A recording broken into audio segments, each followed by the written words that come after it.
observe. Okay, here we go.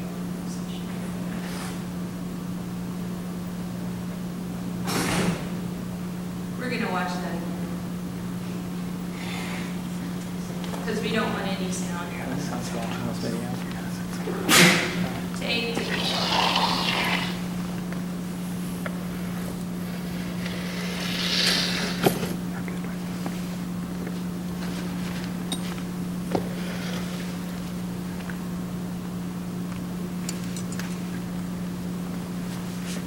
Okay, we need to watch it again and you got it.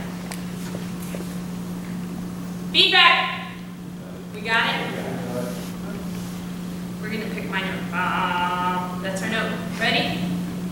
Sing along. Go.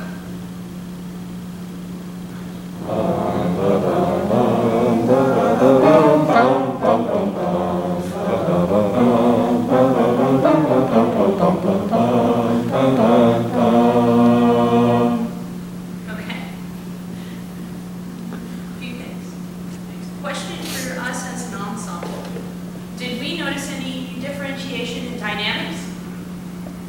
Let's start at the beginning and see if we can pay more attention to dynamics and see if there's a dynamic contrast happening. Again, here we go. Sing.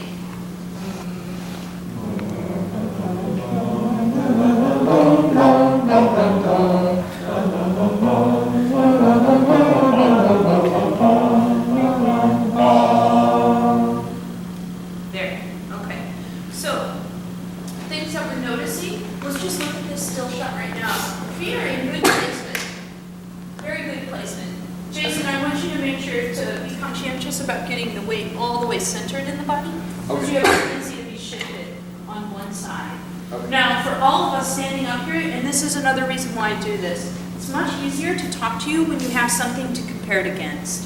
When you see somebody else conducting exactly the same, now you can see what you're doing compared to somebody else. And what I noticed is that if you watch everybody conduct, and we're going to go in slow motion, pay attention to the position of the elbows to the body. Okay? So just looking at this, you notice our elbows staying very close to the body. What do you think that means for if you see somebody conducting that way? This is me just lobbing out a random question. Do I look confident to you? Competent? Trusting that you're going to play for me as an ensemble if I keep my elbows close to my body? Now, this is way more comfortable, especially in a situation where you are risking things, but it doesn't help. So you have to give yourself a bigger frame, just a touch of a frame. Jason? I believe this is something we were doing to display piano. Is that not something we should be doing? That's something that's getting lost in translation. Okay? So now we have that. Thank you for that insight. So this, having the arms down away from the hands, make it, or the hands down away from the face, can add detachment from listening. That's what it conveys. I'm not really listening to you. Okay? So if you want to get to piano, someone come up with another way to show piano, but keeping your frame open. Does anybody have a suggestion? I know someone does. You can have your hand out towards the front and show less of moving, or you can just kind of stay smaller in this frame as opposed to this. Yeah, so changing the frame, the ratio, the distance from hands. What's another way? Like positively, like mini collapse the bridge so it would be more. Ah, good. So you keep this bridge, but instead you break at the hips and lean more forward. And that can help. Just make sure that you keep the head up, because you don't want to headbutt the band, is what I affectionately call it. Okay? No headbutting. And then, Greer, you were doing something on your own. What were you doing? Just show us. Yeah, keeping the hands closer. Yes, together, and maybe even projecting the left hand in front. For some reason, that also conveys a softer dynamic. Okay, now when we watched, we got a really great heavy pan. Did you guys catch that? Yeah, and you reacted. Good for you. Something I would invite you to consider is when you do the heavy pan, let me try to find it here. Boom, boom, there. You see, now just watch this as I go through. What could make it clearer?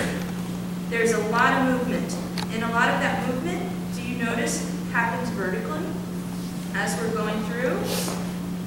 And if they were to highlight bigger difference, need to provide more contrast between time and gesture. So, bum bum bum bum bum bum bum bum bum bum. You see the difference in that?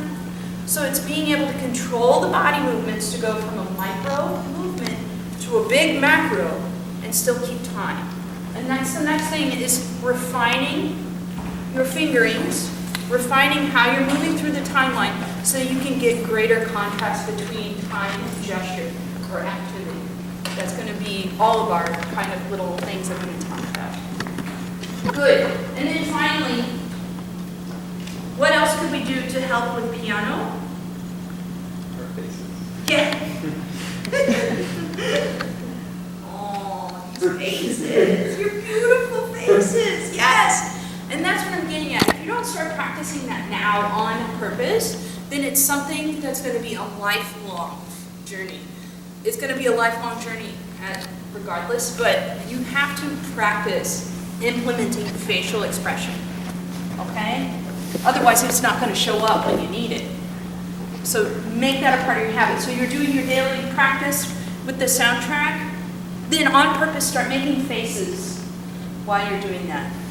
Like do things like, and just be wonky and silly, and make sure you do that in the privacy of your own home. Or in front of people, whatever works go. Good. Do you five have any question? Any other questions?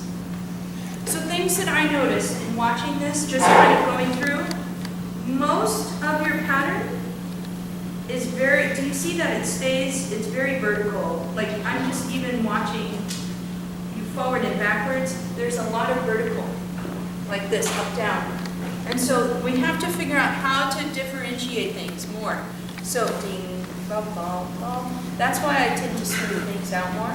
So you get a sense of momentum. And then when I need to explain something vertically, then it really stands out. If I can dump all vertical all the time, will anything stand out to you? It'll be harder. It just makes it that much harder to wade through. Would that be a good way to display more or? Would. But then would you want to do it for every beat? No. So you would establish the style, sha, ba, ba, ba, and then you just mimic at a lesser volume. You become passive to reinforce. Good question. All right. Next group.